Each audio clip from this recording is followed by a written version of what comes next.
Story 1. There was a house we used to drive by that was unremarkable except for the fact that it had two concrete lion statues, each a couple of feet high, on either side of the entrance. In my childhood mind, this clearly made them the richest people in the county. Story 2. I was single parenting my child and did not have a lot of money. She is an adult now but still remembers her excitement when a bottle of Orange Crush was included in the Christmas help box we received one year from a charity. Orange Crush was the luxury she remembers. Story 3. Red Lobster and Olive Garden are the two fanciest restaurants I ever went to when I was a little kid visiting the bustling city of Fargo, North Dakota, for school shopping. Story 4. Ice maker in the refrigerator. I thought it was very fancy. I finally bought a refrigerator that has one. 3 years later, I still feel special filling my cup with ice. Story 5. Our tradition of Pop-Tarts on Christmas morning. I was an adult before I realized I could buy them anytime. Story 6. Pasta meals that were not hamburger helper. It is surprising how high quality I thought homemade lasagna was after weeks of eating cheeseburger macaroni and deluxe beef stroganoff from the box. Story 7. I have only taught in Title I schools. To qualify as Title I, a majority of the student population must be eligible for free or reduced price lunch, which is linked to the family receiving Supplemental Nutrition Assistance Program benefits.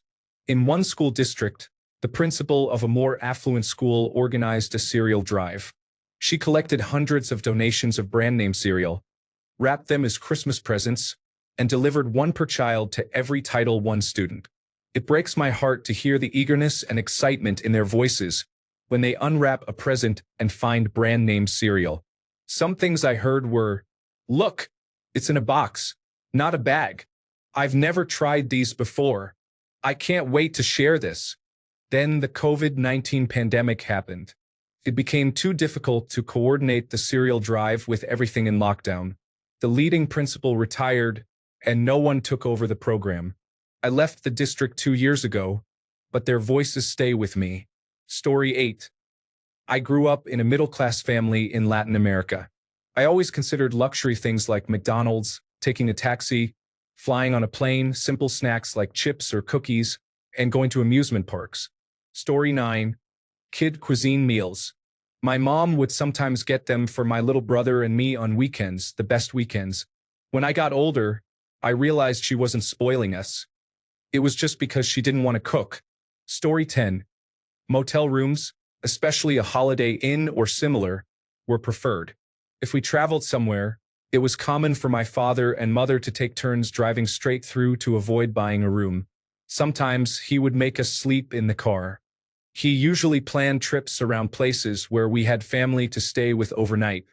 He would choose routes that were 200 miles out of the way because they passed by a distant cousin's house. Story 11. McDonald's. We went out to eat often enough, but hardly ever to McDonald's. Going there was like a special occasion to me. Then I grew up and found out we hardly ever went because my mother knew how bad it is for you. Story 12. Cheese. It is pretty affordable now, but I am still under the impression it was very expensive in the 1980s.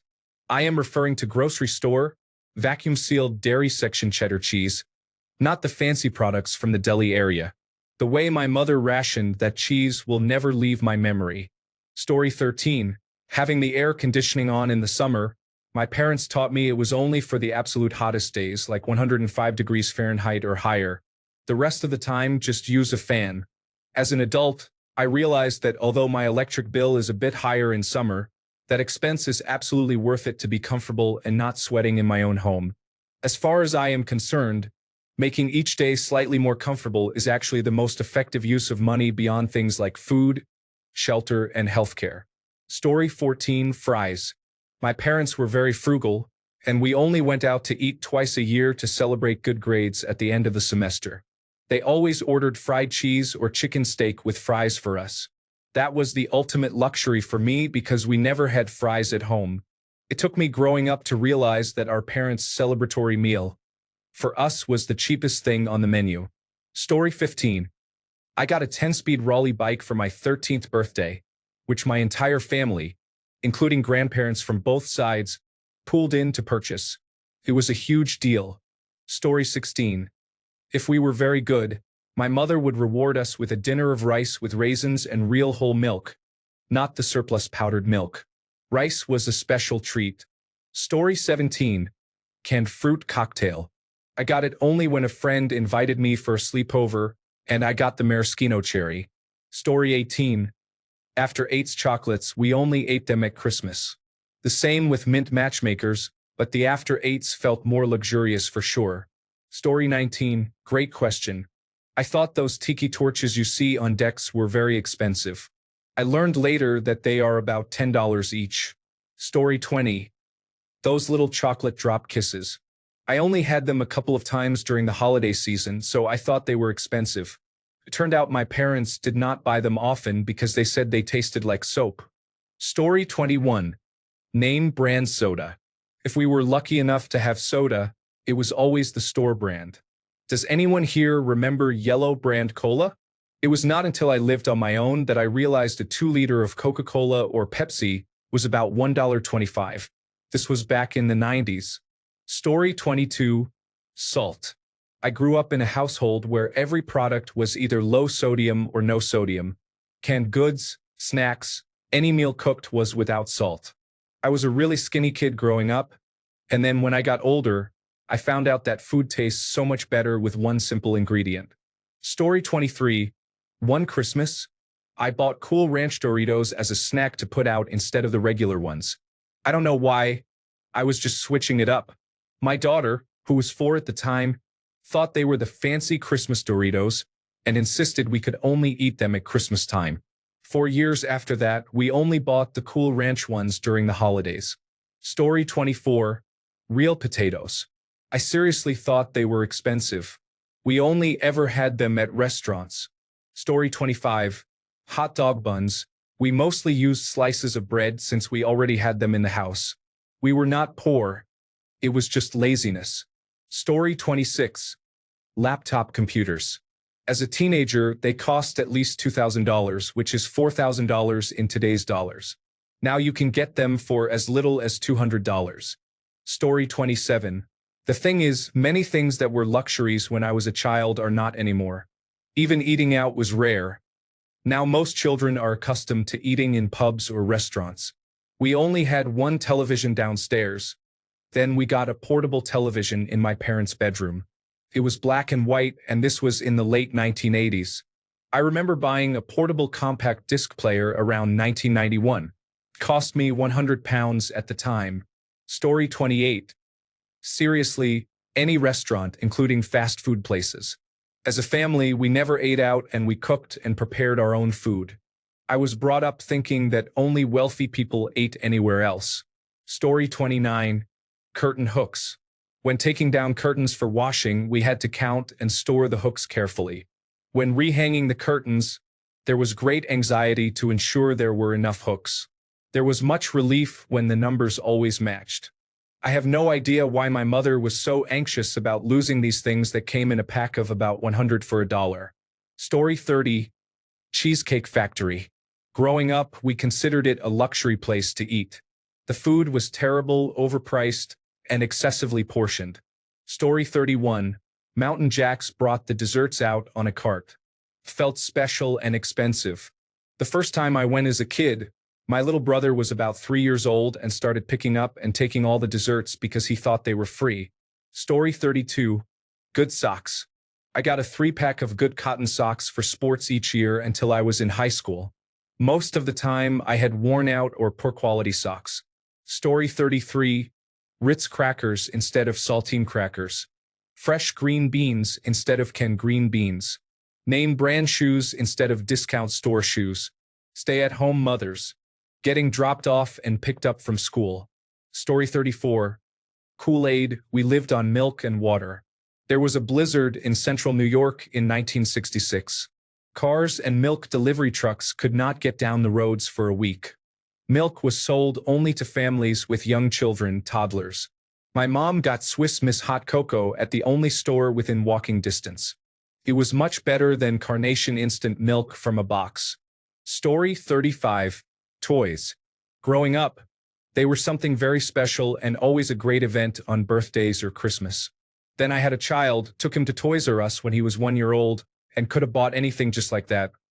Star Wars figures, Lego, racetracks, chemistry sets, you name it. That was a strange feeling that day.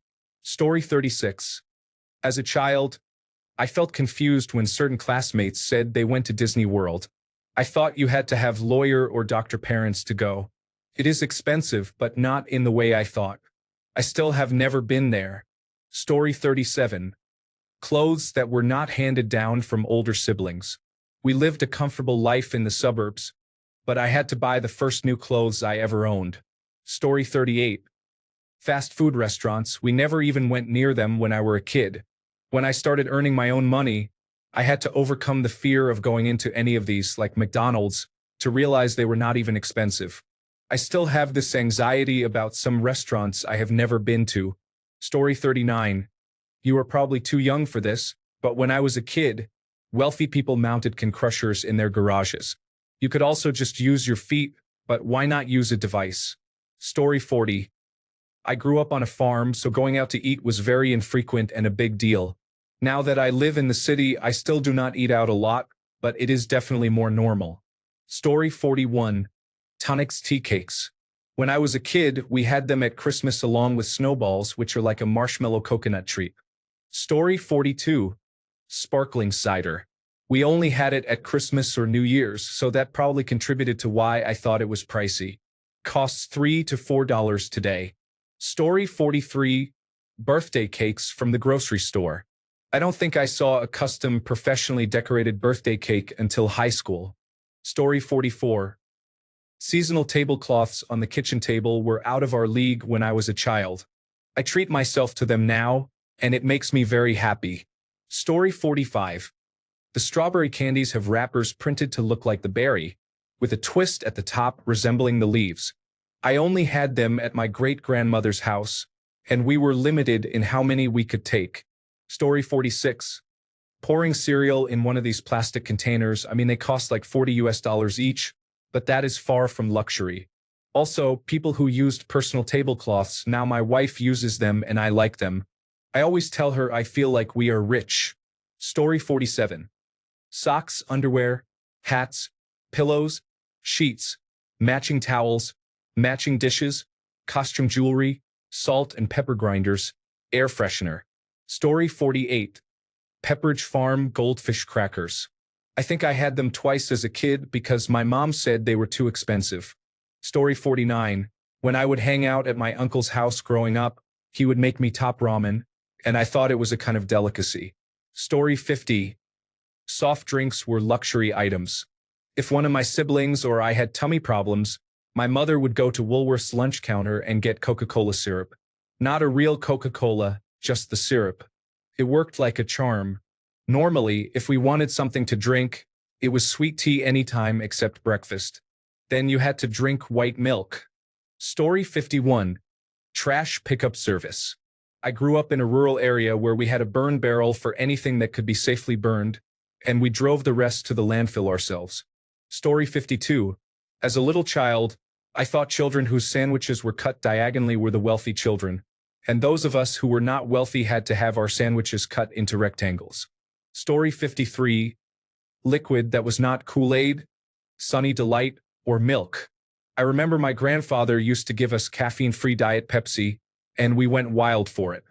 It is disgusting now. Story 54. Chicken breasts instead of thighs or legs. I know they aren't cheap, but it's not like they're unaffordable either. I grew up with a bunch of siblings, so we ate very poorly, and I don't think I had a single chicken breast in the first 15 years of my life. Story 55. We were poor, so receiving one gift we asked for on Christmas was a luxury for us. We only received one gift. As I got older, I realized that was not the norm. Story 56. Breyer's ice cream. The vanilla had brown specks in it. We had never seen that in vanilla ice cream before. We thought they were bugs until someone told us that was fancy ice cream. Story 57. When my mother went away on trips, Dad would tell my sister and me that if we were good, we could go to Pizza Hut dine-in for dinner. Turns out we were always going there because he couldn't cook. We both thought it was a place of luxury. Story 58. Excellent tamales. It was a rare occasion when we 6 kids got to eat the same food that Dad would eat, even though they were actually pretty cheap. Estimated time of arrival: decent clothing, shoes, and food. While Dad was putting up paneling on the walls, fully outfitting his photography kit, and developing and printing in the darkroom, he also worked on his hobby woodshop with a table saw and a full array of table-mounted and other power tools. Story 59. Going out to eat was rare when I was a kid. When I became an adult, I finally started going to all the restaurants I had dreamed of visiting. I am not talking about fancy restaurants. I mean Chili's, Texas Roadhouse, Applebee's, Dave & Buster's, and Red Lobster. My family acted like those places were very expensive, but actually, they are not that pricey, and most of those restaurants usually have deals available. Story 60. I did not grow up in the United States but moved here in middle school. Anything with a United States flag on it, McDonald's, Burger King, toys, Coca-Cola, sodas, Kraft singles, M&Ms, and so on. Story 61. Jelly or jam that was not strawberry or grape. I dislike grape jelly, and I am not a big fan of strawberry either. I suspect they bought these because we did not eat very much. Story 62. Running the air conditioning. Growing up, my parents refused to run that thing. Our electricity is about 6 cents per kilowatt hour and was maybe even cheaper back then. It is basically free to run air conditioning here, costing around $10 a month. Story 63. Sushi, deli meat, new clothes and shoes, owning more than one pair of shoes at a time, going to the movie theater, dining at a restaurant, all of which I had never done until I started making my own money at 15. Story 64. Parents would never put money into a jukebox because they said after 2 minutes your dime is gone and you have nothing to show for it. Story 65. Central air. We had a wood stove and my dad worked at a lumber mill, so we were not allowed to run the furnace or air conditioner. I did not even know we had one until I started working in the trade 20 years later and learned the big fan box is a condenser for an air conditioning system. Story 66. Twinkies. We would each get a box for Christmas from Grandma, and it felt like such a special treat. I would save them so I could have one every month. Turned out they were only about $3. Story 67. Hamburger helper was such a treat to have. We always added extra water to stretch it out. Story 68. Hooters. I only went there one time when I was about 10 years old. I thought it was very fancy because they had curly fries. At that point in my life, those Hooters curly fries were the best fries I ever had, and that is all I took away from my visit to Hooters. Story 69. Having your own phone, your own computer, and your own television, this tiny device in my hands now is all three. Story 70. Top ramen was my favorite soup as a kid. I thought it was expensive because we only had it a few times. I found out later that we had it so sparingly because my mom was embarrassed to buy it, as it was considered poor people's food. Story 71.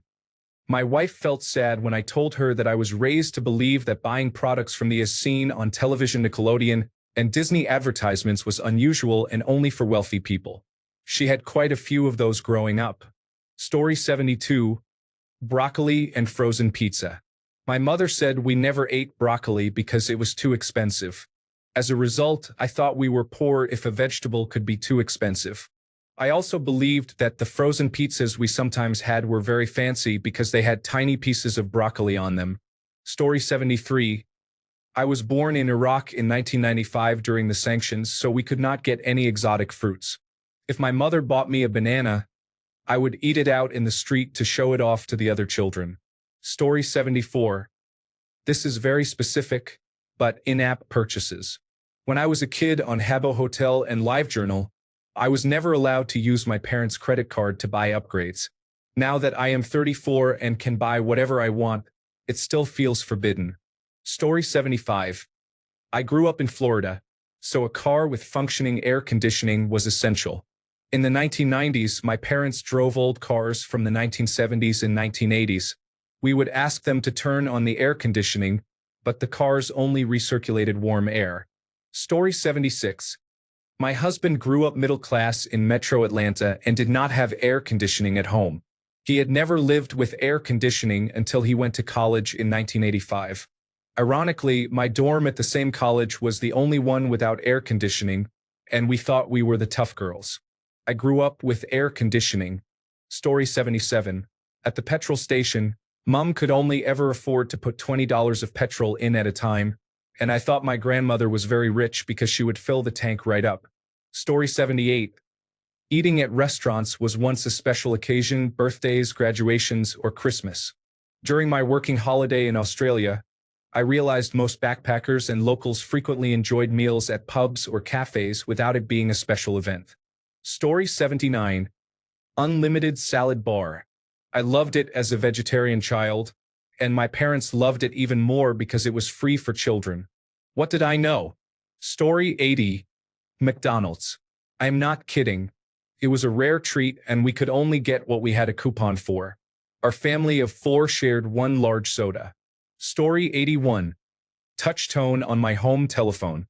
Some people do not know this, but you had to opt in to have your phone make tones when you press the buttons, and my dad would not go for it, so we had phones that dialed with a series of clicks instead. Story 82. Dannon yogurt. I once overheard my dad saying he would have to take out a loan if we continued to buy it at the grocery store. Story 83. Clearly Canadian sparkling water. Frozen meals like kid cuisine. La Choy Chow mein meals with the separate can of fried noodles. Fancy because it had water chestnuts. Story 84. Soft drinks and fast food were really cheap when I was a kid, but my parents did not buy them very often. Story 85. Best foods mayonnaise. Hellmann's. We bought generic brands of other items to afford name brands of important products. Story 86. Yes, long-distance calls were up to 50 cents a minute, and you had to lease your phone from the phone company. It was not until the early 1980s that you could buy your phone from the store instead of leasing one from Southern Bell. The first phone I bought was a cordless one. You could get maybe 30 feet from the base without experiencing really bad static. It cost over $100 at Sears.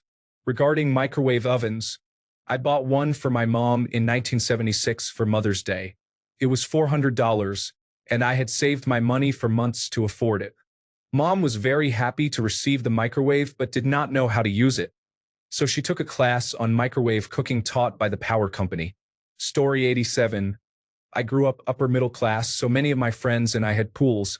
To me, being extra rich meant having a tennis court, which was much rarer. Story 88. Taco seasoning packets. Yes, I thought they were a luxury until I moved in with a foster family in high school. We were told they were expensive, and our sad tacos were only seasoned with Lowry's seasoning salt. Story 89. Growing up in Pakistan, having chicken for lunch or dinner was considered a real luxury. It was not something we had often, so it felt like a special treat every time. Now I realize that for many people, it is just a normal part of their meals, and sometimes even on the cheaper side. It is funny how perspectives change as we grow up. Story 90. Buying games. I remember that having the Nintendo 64, every time my brother and I wanted a game, it was a big event for us. A new game was something very special, and we had to think carefully about which game we would get. Now I have hundreds of games, and many of them I do not even play. Story 91. Due to the economy and my age, I have gone from McDonald's being a luxury treat to being a cheap dumpster item, and now back to being a luxury again. Story 92. Kentucky Fried Chicken. I remember having it once during my entire childhood, and it was amazing. It was a really special treat. Now I am obsessed with fried chicken. Story 93. Eating out, even at McDonald's, or having food that tasted good was rare. It was not because we lacked money. I was raised by a parent who was both a terrible cook and had the financial sensibilities of a Depression-era housewife. Story 94. Salmon. We were only allowed tuna and cod because salmon was so expensive. Now my kids and grandchildren have salmon as their fish of choice because it is so cheap. It is now cod that is expensive. Story 95. My grandparents always had chocolate that tasted good, and I considered it a luxury. Later, I found out it is one of the cheapest house brands you can buy in the supermarket. Story 96. Not necessarily cheap, or just still feel it is a waste. When I was a kid, if traveling with my mom particularly, my dad has a car, I have a car, and too lazy to catch a bus, I would grab a taxi. Story 97. Fast food. My mom would only get it for us about once every couple of weeks. Now I realize she was just trying to give us healthy food. Story 98. Eating fast food. We only went to McDonald's once a year on our birthdays, and we thought that was the best thing in the world. I did not go to my first actual restaurant that was not a cafeteria until I was a teenager. Story 99. Getting a fountain drink, also known as soda, when out to dinner. I am now happy my parents did not allow it. I hate soda now, and my kids hardly drink it either. Story 100. Ices are clear plastic containers with frozen, colored sugar water. I thought they were reserve stock, but they are actually one of the only things still inexpensive. Story 101. We always ate at home, except occasionally we would go out for McDonald's and Crystal hamburgers. Real luxury was going to Howard Johnson's for my parents' anniversary. Story 102. Boxes of facial tissues. As a child, we had to use toilet paper to blow our nose when we had a cold. Now, as an adult, I have a box in every room of the house. Story 103. My parents always made it seem like a special thing for us to get those Totino's party pizzas. We would eat them for dinner on Fridays while we watched the Thank God It's Friday lineup. It was not until I was much older that I realized they were very inexpensive. To this day, I still love eating them. Story 104. Small soaps in the beachside hotels smelled nice and luxurious. We only ever saw them in hotels on rare vacation trips. Only after a decade and moving out did I realize that the reason we never had nicely scented soap at home was not cost but oversensitivity to most chemicals and smells. Story 105. Anytime I saw a limousine as a child, I thought it must be carrying someone famous or wealthy. Now, as an adult, you rarely see them unless it is for novelty or transporting a large group of people. Story 106. If you had different rugs in your house for different holidays, I assumed that you were wealthy. I understood Christmas decorations for some reason, but I thought that anyone who could replace their normal items with festive ones was wealthy. Thanks a bunch for sticking around till the end of the video. Remember to subscribe, and until next time, stay awesome and goodbye.